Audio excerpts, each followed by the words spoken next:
tengah-tengah kita seorang narasumber yang ahli dan mempunyai pengalaman panjang lebih dari 3 dasawarsa di bidang keamanan dan penegakan hukum. Pada tahun 2008, beliau yang lahir pada 1 Juli 1954 menjabat sebagai Kapolda Jawa Barat hingga melanjutkan jenjang karir pengabdiannya di Mabes Polri sebagai Kepala Badan Reserse Kriminal tahun 2008 sampai 2009. Setelah purna tugas dari Korps Bayangkara, beliau yang dikenal rendah hati ini menyatakan dirinya sebagai petani dari kampung.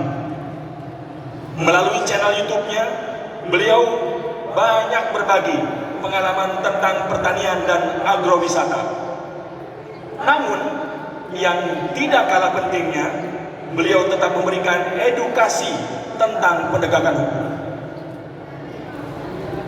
Bukan testimoni Susno, merupakan sebuah goresan pena yang diterbitkan Gramedia yang menunjukkan integritas dan intelektualitas beliau dalam penegakan hukum di Indonesia.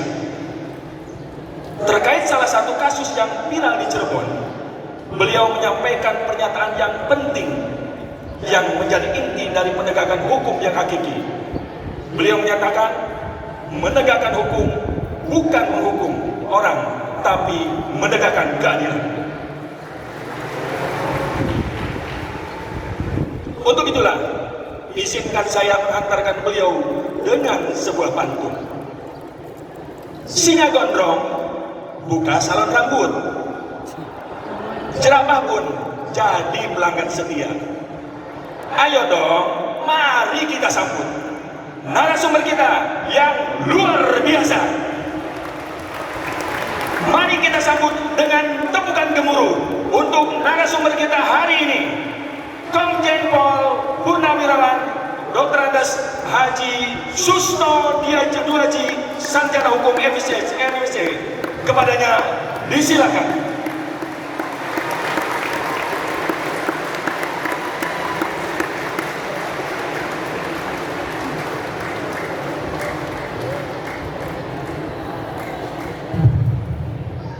Bisa dilihat? Bisa didengar? Alhamdulillah. Buka kepean. Mana siswa? Kalau mahasiswa nggak mungkin ngepek. Kalau siswa tidak ngepek. Ngepek itu tahu nggak? Nyontek pada catatan. Bismillahirrahmanirrahim. Assalamualaikum warahmatullahi wabarakatuh. Merdeka. Alhamdulillah. Alhamdulillahirabbil alamin. Wassalatu wassalamu ala alihi Salam di lembaga pendidikan yang baru saya lihat. Salam keagamaan, assalamualaikum, dan salam kebangsaan yang dipopulerkan oleh Bapak pendiri bangsa Insinyur Soekarno, Presiden kita, hanya di sini. Tepuk tangan.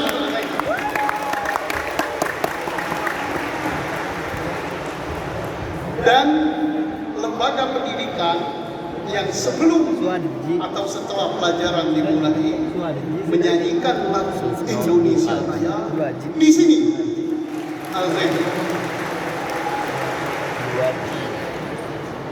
Lembaga pendidikan yang menyanyikan Indonesia Raya lengkap seperti tadi hanya di Al-Zain.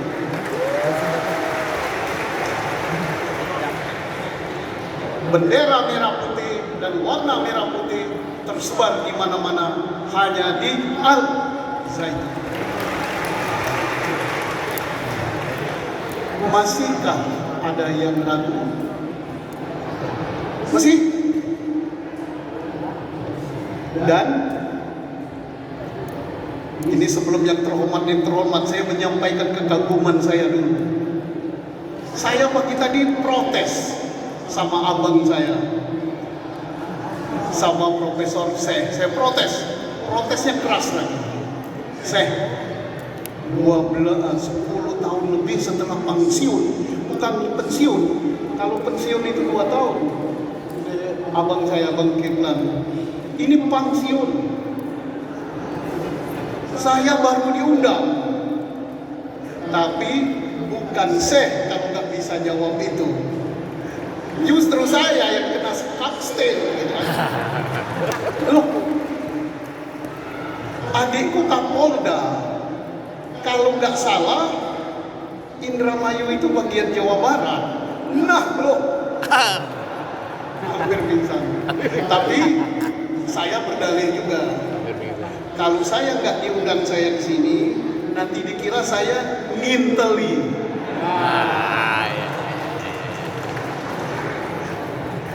Yang saya hormati, yang saya cintai, saya banggakan, Syekh Panji Gumilang. Beliau ini melebihi profesor, ini the best, orang hebat di sini. Tepuk tangan untuk beliau. Abang saya Jenderal Kiplan Zen, baret hijau, ini tentara hijau. Tentang Islamnya tidak diragukan lagi. Tepuk tangan. Pak Rektor, Pak Pendeta, Sivitas Akademika, tamu undangan, ada dari Lemhanas, Bapak Profesor juga, dan yang lain-lain yang tidak bisa saya sebutkan satu persatu. Pak Pendeta dari Papua, kemudian tamu kebangsaan kita dari Sabah, Malaysia. Tepuk tangan.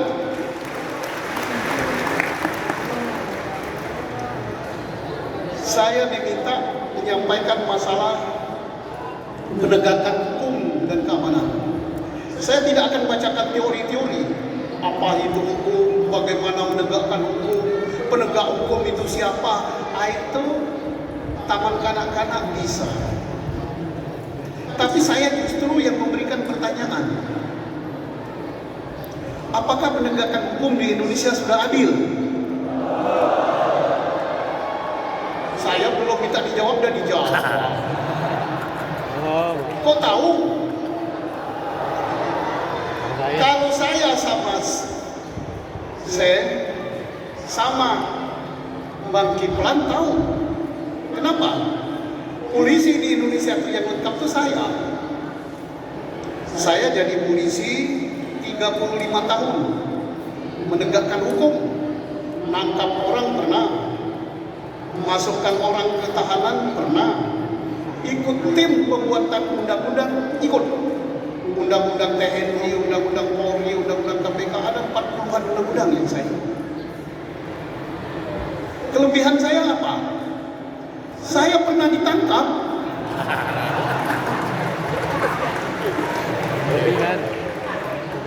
Kalau saya sekali ditangkap, saya berapa? 3 kali. Ditangkap di bandara, masuk, karena saya baik-baik lepas, tangkap lagi di Bandung, lepas lagi, tangkap lagi, di mana masuk. Kali itu masuk beneran. Kalau orang mengatakan, lah, Susno baru kritis setelah pensiun, berarti dia tidur. Saya kritis itu waktu jabat, bintang saya 6, 3 di kiri, 3 di kanan. Jabat, kabar Eskrim, beneran, gaji, tapi saya kritis, tidak sependapat dengan orang-orang di dalam. Dan saya bukan ditangkap KPK, ditangkap anak buah saya sendiri. Lah, makanya kalau orang nanya siapa Kapolri yang sebelum Kapolri sekarang, orang berpikir siapa ya, apalagi sebelum-sebelumnya masih berpikir. Tapi kalau siapa Pak Susno, orang kenal. Oh, itu polisi gila. Jadi hidup itu harus bermanfaat. Oke, kita kembali kepada penegakan hukum. Apa itu keamanan? Keamanan itu manakala semua peraturan ditegakkan. Pelayanan, pelindungan, dan pengayoman kepada masyarakat ditegakkan. Itu kuncinya. Nah, sekarang pertanyaan saya, apakah hukum di negeri ini sudah tegak? Nah, itu untuk pertanyaan nanti. Jangan datar-datar. Kemudian, apa tandanya bahwa hukum belum tegak? Kemudian, apakah pelayanan kepada masyarakat di bidang penegakan hukum sudah diberikan? Kalau ayam atau kambing yang dicuri punya rakyat, apakah langsung direspon? Apakah hanya manuk terkutut tapi milik pejabat? Kalau lapor itu direspon? Dan lain-lain. Nah, ini yang harus kita pikirkan. Kemudian, karena kita berpikiran, Profesor kita, Syekh Panji, bilang berpikir 1000 tahun ke depan. Kita mungkin sudah nggak ada, tapi arwah kita masih ada. Kita akan melihat anak cucu kita, bagaimana hukum di negeri ini ditegakkan. Ada pepatah yang mengatakan bahwa tidak sulit menghukum orang yang tidak bersalah. Justru yang paling susah menghukum orang yang bersalah. Benar apa tidak ini? Nah, benarnya nggak keras sih. Nah, karena belum pernah dihukum. Kalau saya keras, karena saya pernah dihukum. Jadi, mengapa pelaksanaan penegakan hukum di negeri kita masih seperti itu? Nah, terus kalau masih seperti itu, kedepannya harus bagaimana? Aparat penegak hukum kita itu harus bagaimana? Haruskah kita mencontoh di beberapa negara di luar yang sistem penegakan hukumnya ditentukan oleh masyarakat, oleh undang-undang yang membuat bahwa seseorang yang ditangkap, yang dituduh melakukan kejahatan, nanti yang menilai dia bersalah apa tidak, itu bukanlah hakimnya, tapi masyarakat. Misalnya di Indramayu diambil 9 orang, dipilih oleh rakyat, dianggap orang yang ngerti agama, tokoh masyarakat, orang bijak, tidak pembohong, adil, dan sebagainya. Seseorang yang ditangkap, sebelum diproses di pengadilan, ditanyakan apakah dia bersalah, dengan diberitahukan segala macam yang dituduhkan. Kalau 5 mengatakan bersalah, maka dia bersalah. Hakim dan jaksa hanya merumuskan hukumannya. Akankah kita mau seperti itu? Ya, kenapa tidak? Karena kita anggap yang sekarang kurang bagus. Masih banyak peradilan sesat kita temukan. Contohnya, tahun 80-an itu ada kasus Sekon dan Karta. Kata polisi sudah benar, kata jaksa sudah benar, kata hakim sudah benar. Tetapi suatu saat muncul si pembunuhnya setelah dia dihukum puluhan tahun. Sekarang terjadi di Cirebon. Beberapa hari yang lalu terjadi di Surabaya. Sudah jelas membunuh orang, membunuh pacarnya, tapi dibebaskan. Ada lagi kasus racun sianida.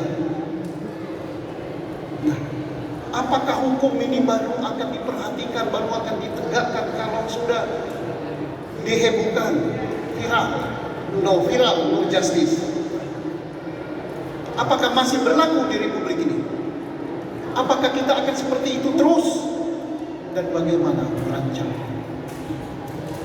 Apakah masih ada di Indonesia ini kriminalisasi? Masih ada enggak?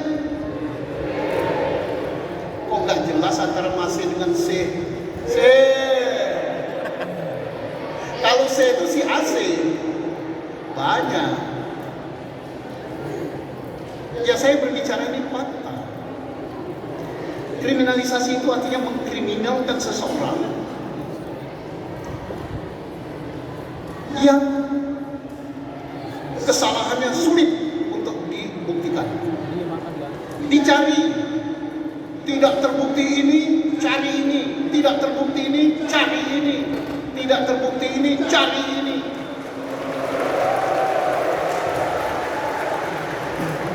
Sampai izin membuat kapal pun dicari.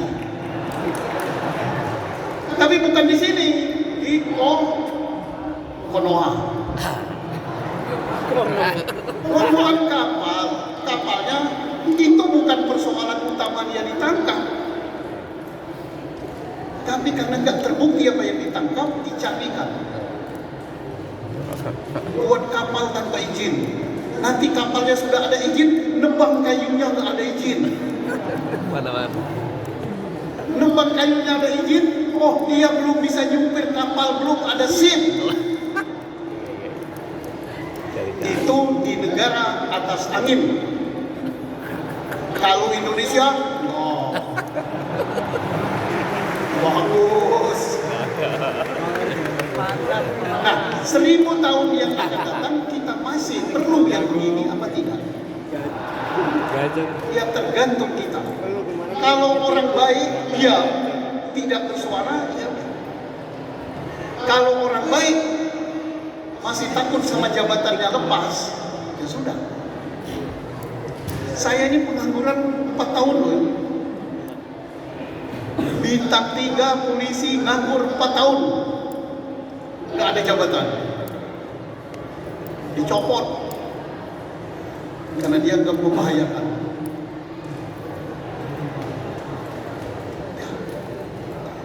Tapi bukan waktu saya di Indonesia.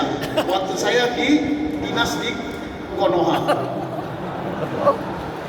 Kalau Indonesia baik-baik saja. Nah, hal-hal seperti itu tidak boleh terjadi. Kasus Cirebon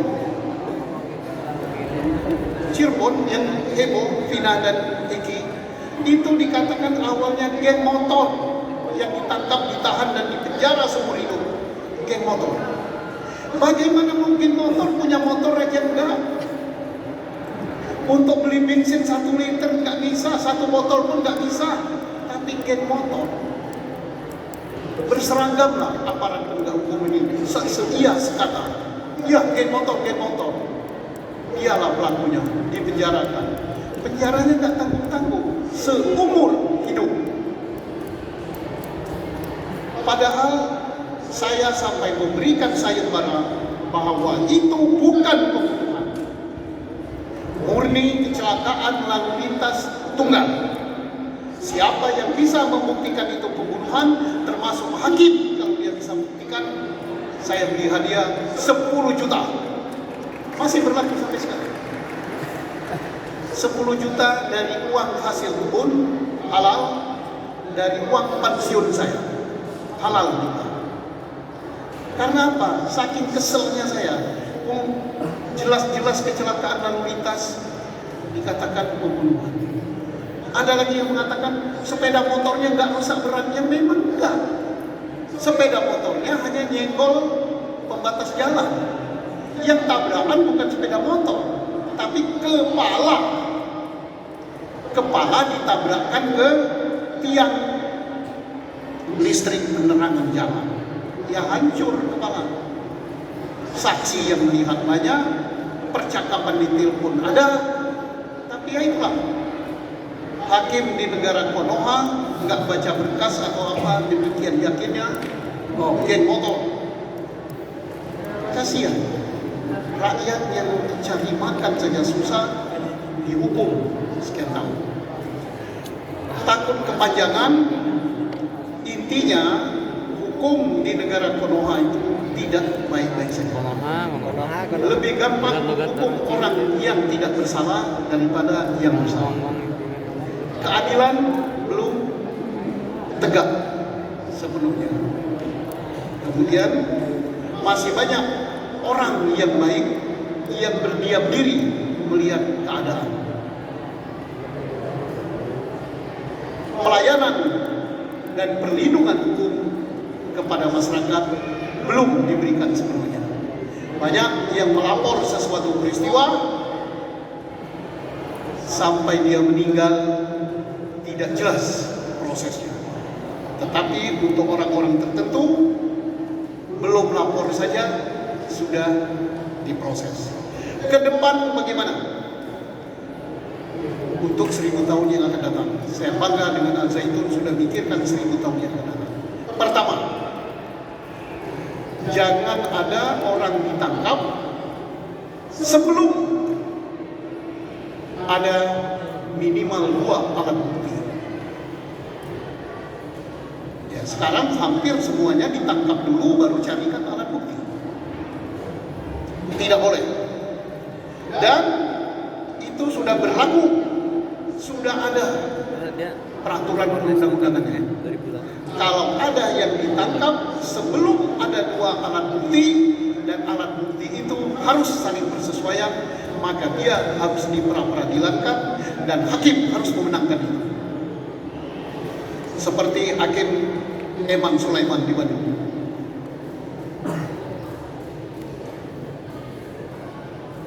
Ke depan kita minta ada perubahan sistem penegakan hukum di Indonesia. Yang menentukan seseorang bersalah atau tidak, kita ingin seperti di negara-negara seperti di Amerika dan sebagainya, itu pakai sistem juri. Yang ketiga, yang keempat, kita minta nantinya ada perubahan dalam hukum acara kita. Hakim tidak diberi berkas dari polisi, tapi hakim harus betul-betul menyidangkan seseorang itu dan mencari buktinya harus di depan persidangan, bukan berdasarkan berkas, karena berkas bisa dikarang. Oke, saya kira itu. Yang lainnya saya minta nanti giliran bertanya pertanyaan-pertanyaan yang kritis supaya tidak forum ini menjadi kaleng-kaleng. Mau? Terima kasih. Apa langsung bertanya atau nanti dulu? Sudah bertanya? Sudah boleh bertanya katanya.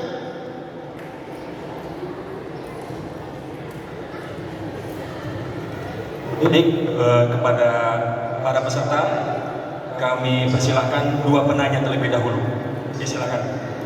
Pendek, padat, ajab. Ya. Sebutkan nama, instansi, dan langsung to the point pertanyaan. Bismillahirrahmanirrahim. Assalamualaikum warahmatullahi wabarakatuh. Waalaikumsalam. Merdeka. Saya Muhammad Aziz Al-Qudus, Presiden Organisasi Pelajar Ma'had Az-Zaitun.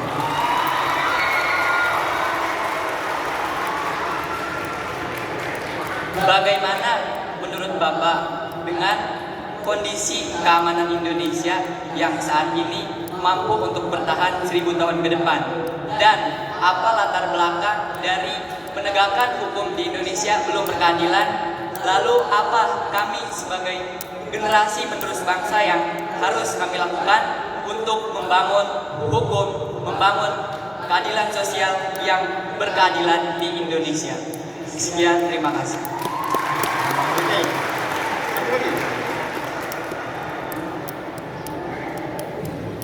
Satu lagi, disilakan dari Nisa. Ya.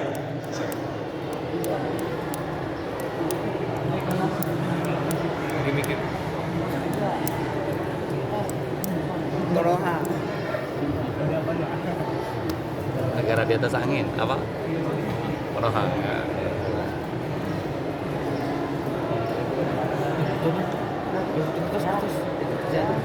Ya. Bagus banget itu. Iya. Terus saya. Atas ini kan dari Ketiga. Sini boleh.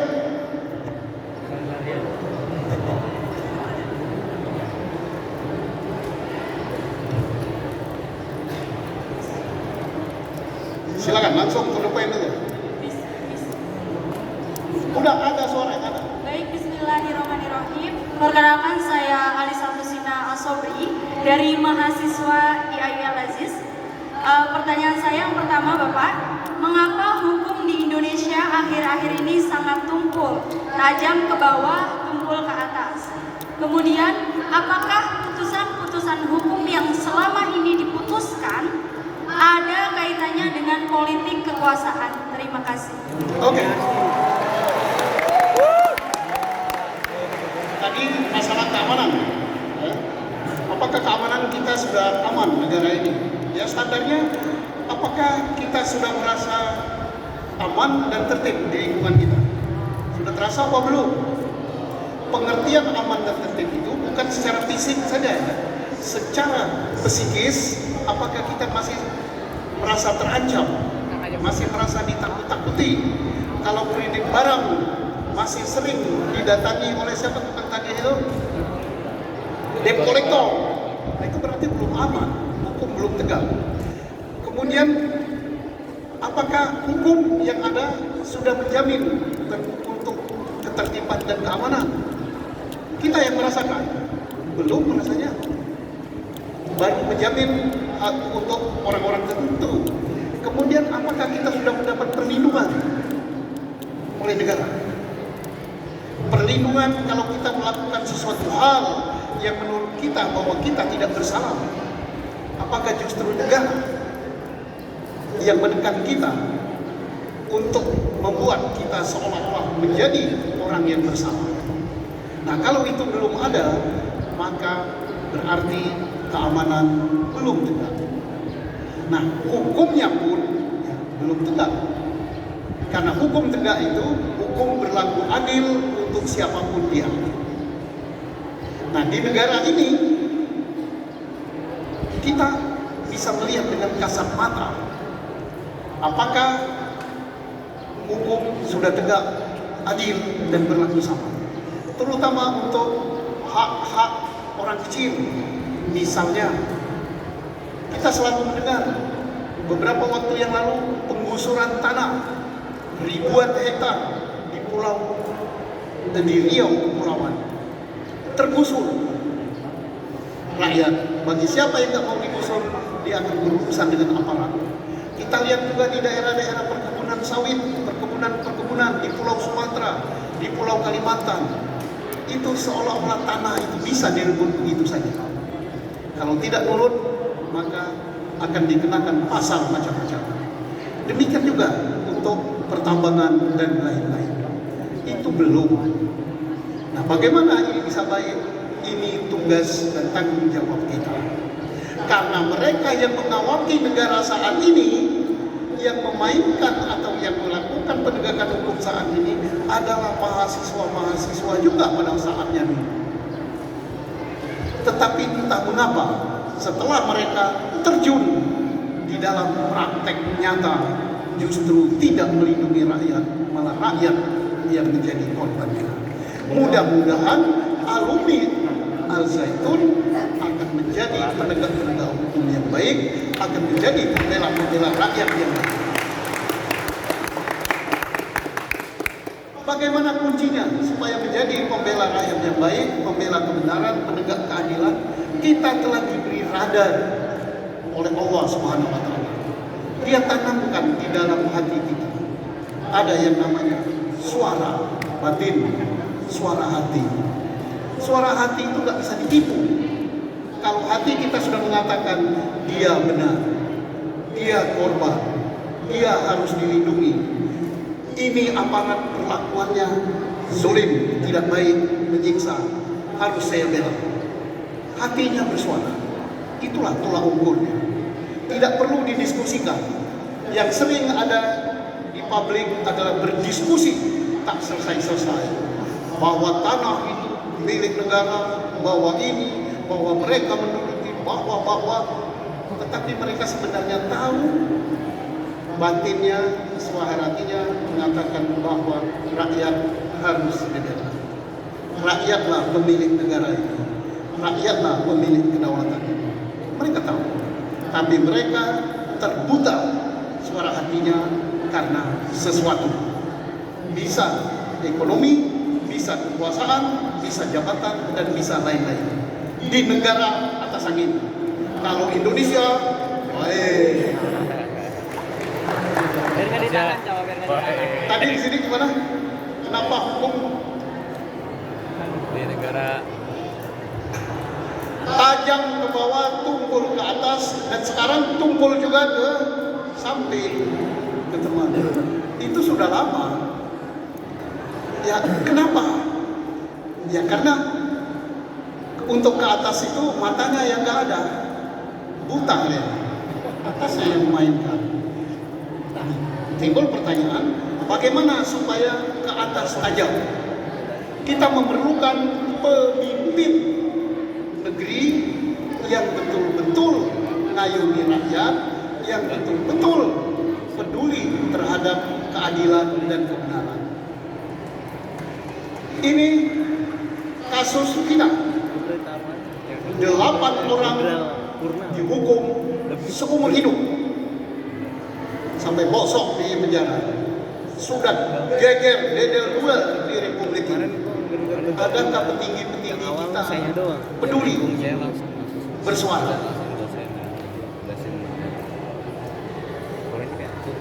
Belum. Nah, ini yang kita perhatikan. Kalau orang yang mempunyai kekuasaan, yang mempunyai power bersuara, maka ini gak relevan, selesai. Ketua Mahkamah Agung aja bersuara, cepat peninjauan kembalinya diselesaikan. Kalau tidak bersalah dibebaskan, selesai. Kasus Sengkon dan Karta, Ketua Mahkamah Agung pada waktu itu tidak perlu membutuhkan waktu berminggu-minggu, tidak perlu sidang PK, belum ada PK waktu itu. Dia buat surat penetapan langsung keluar. Masa di era modern masih berbulan-bulan harus menunggu? Mereka belum pernah masuk penjara. Kalau saya pernah, gitu. Betapa nggak enaknya, jangankan seumur hidup, sehari saja nggak enak. Kalau dirasakan nggak enak, tapi kalau dirasakan enak, enak. Kalau saya merasakan enak, saya membuat sekolah terbuka. Ada yang tamat SMA, ada yang tamat SMP. Jadi tergantung kita membuat hidup kita agar bermanfaat. Mulai, habis, oke? Masih ada waktu Pak. Oke, dua pertanyaan lagi. Silakan. Ya, silakan dari Ria, Bapak, silakan.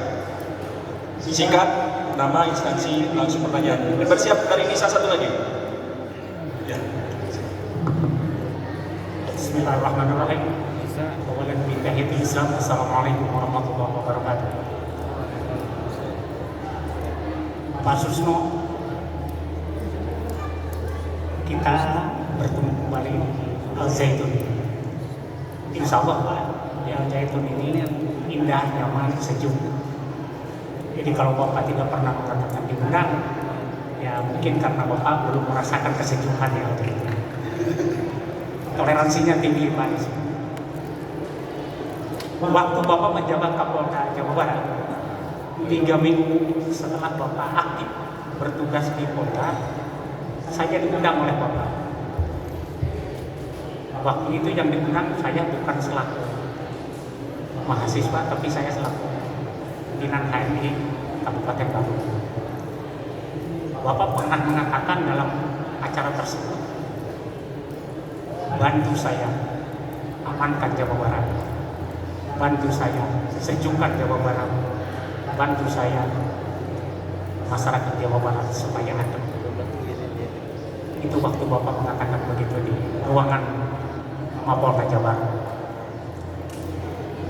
Ternyata 2 hari setelah Bapak pidato, rekan saya dari HMI Garut ada 2 orang yang ditangkap waktu itu, dan saya langsung menghadap Bapak. Alhamdulillah 2 orang tersebut 1 jam kemudian bisa keluar berkat pertolongan Bapak. Saya langsung ke Bapak membicarakan 2 hari yang lalu Pak Kapolda sudah mengatakan Jawa Barat harus gitu. Jadi saya menyusul perkataan itu waktu itu, dan alhamdulillah Bapak merespon, langsung Bapak telepon, langsung keluar rekan saya waktu itu. Terima kasih Pak, dan sekarang bertemu di kampus Al Zaitun Al Zaitun. indah dan satu ini.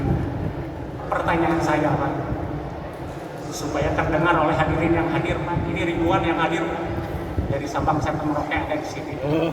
Saya mohon ucapan yang terbaik dari Bapak untuk Al Zaitun, satu kata atau satu kalimat. Yang kedua, supaya tidak ada dusta di antara kita Pak, ke depan 1000 tahun yang akan datang Pak, Bapak, jamaah hadirin Al Zaitun dan yang lainnya biarkan indah, sejuk di hati, nyaman di benar. Minta Bapak untuk menyatakan juga, terserah Bapak kalimatnya mau apa. Yang penting Al Zaitun tidak ada dusta di antara kita. Terima kasih. Wassalamualaikum. Selanjutnya disilakan kepada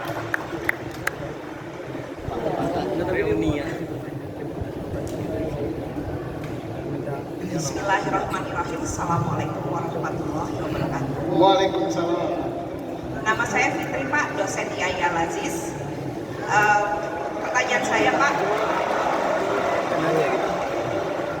bagaimana keamanan bisa ditegakkan apabila penegak hukumnya kelaparan? Ketika mau masuk menjadi penegak hukum harus bayar. Mohon maaf.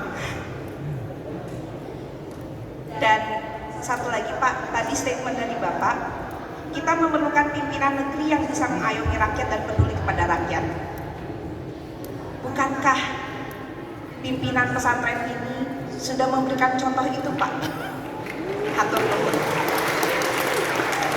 Oke. Kalau pimpinan Al Zaitun sudah tidak diragukan lagi,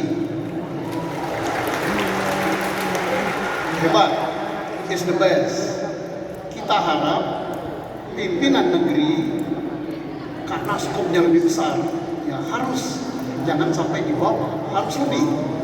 Nah, beliau punya tanah digarap oleh masyarakat setempat, bibit dikasih, modal dikasih, hasilnya mereka nikmati juga. Kemudian lembaga ini memberikan kesejahteraan kepada masyarakat sekitar.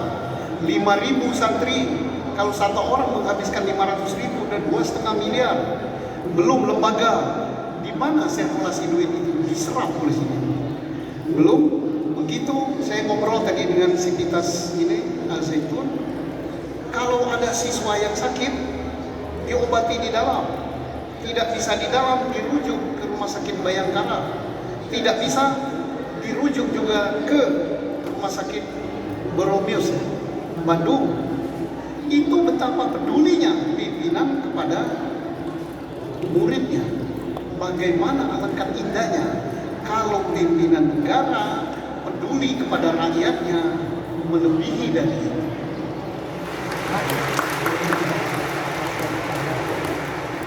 Bukankah Umar Ibnu Khattab, khalifah yang bijak, yang gagah berani, sampai membawakan gandum untuk rakyatnya di malam hari, karena ada seorang ibu yang memasak tetapi tidak punya gandum. Umar Ibnu Khattab nangis membawa gandum digotong sendiri. Kita tidak perlu seperti itu, tetapi minimal peduli pada rakyat, bukan musuh. Insya Allah 1000 tahun yang akan datang, bibit-bibit itu insya Allah lahir pimpinan negeri ini dari Al Zaitun.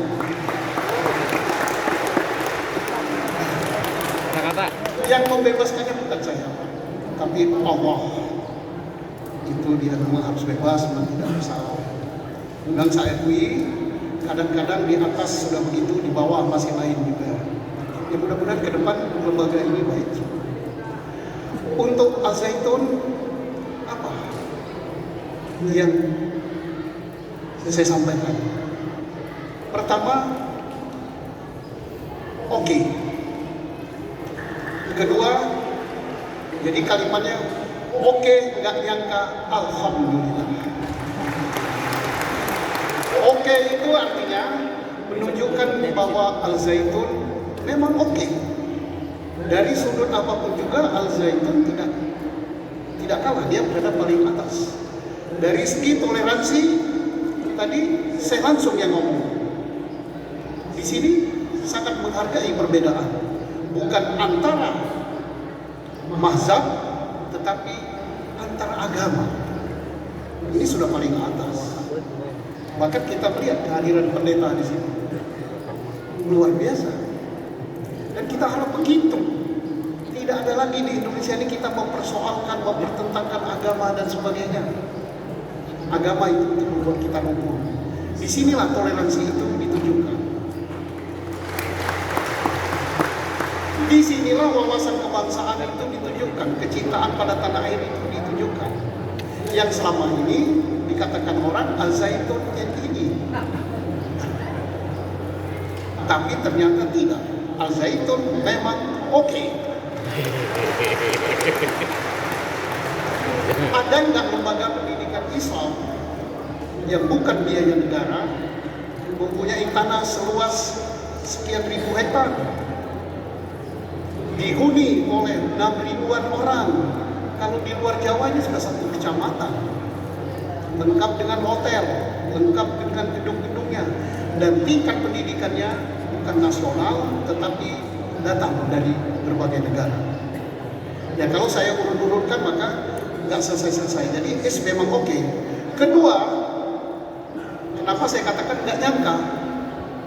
Ya saya tadi pagi dengan beliau nggak nyangka. Kok saya baru bisa masuk sini?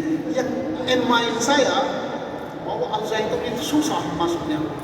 Pintunya ditutup berlapis-lapis. Habis satpam, ada lagi security, ada hansip, ada apa-apa. Ternyata tidak. Begitu tahu mobil Al-Zaitun aja saya hello, Assalamualaikum, merdeka, masuk dia terjadi. Dan ternyata enggak, welcome. Rakyat bertani pun bisa masuk ini. Nah inilah mungkin yang perlu oleh humasnya Al-Zaitun ini dinyatakan tidak susah masuk situ. Bukan sarang hantu ini, tapi sarang orang-orang baik.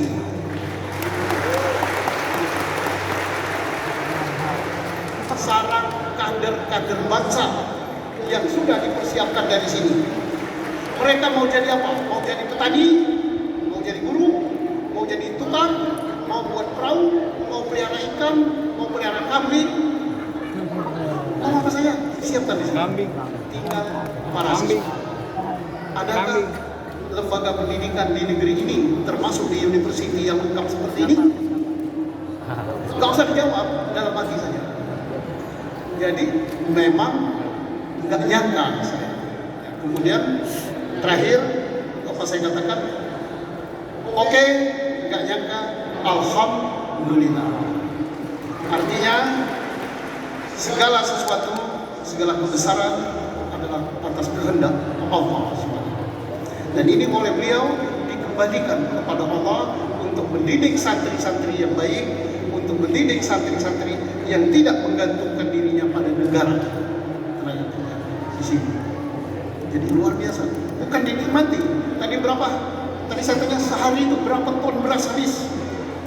Pertanyaan saya banyak yang menggelitik tadi. 1,8 ton beras. Apakah semua dimakan oleh Syekh? Ya tidak. Beliau hanya sesendok. Mungkin sudah berpantang makan nasi. Untuk siapa? Ribuan ayam disembelih di sini untuk siapa? Saya paling makannya 1 cuil aja. Karena umurnya sudah ya sweet 17. Ini juga begitu. Keahlian-keahlian untuk kita semua. Jadi tinggal tolong humasnya Al-Zaitun untuk lebih mempublikasi bahwa Al-Zaitun tidak seperti yang Anda sangka. Al-Zaitun is the best.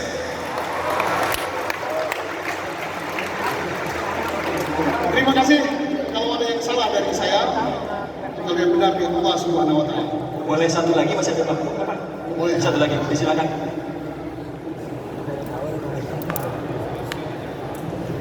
Singkat. Assalamualaikum warahmatullahi wabarakatuh. Waalaikumsalam. Merdeka.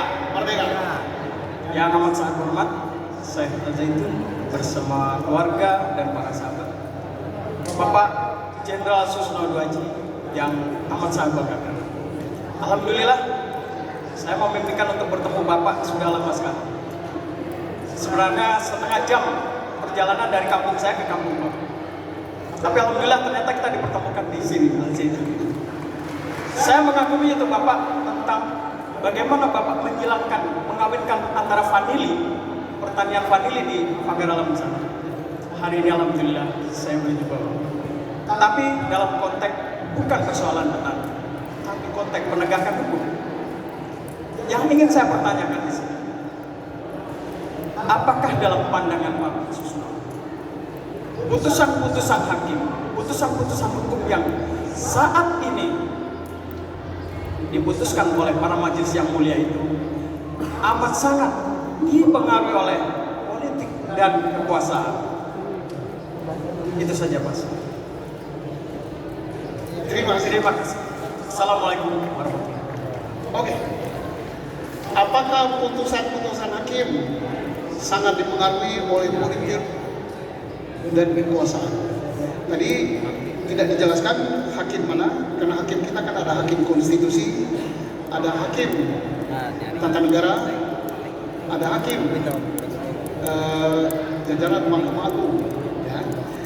Kalau hakim Mahkamah Konstitusi jelas sangat terkait dengan masalah politik, ya, karena konstitusi itu berkaitan dengan politik. Nah, tinggal hakimnya netral atau tidak. Kan?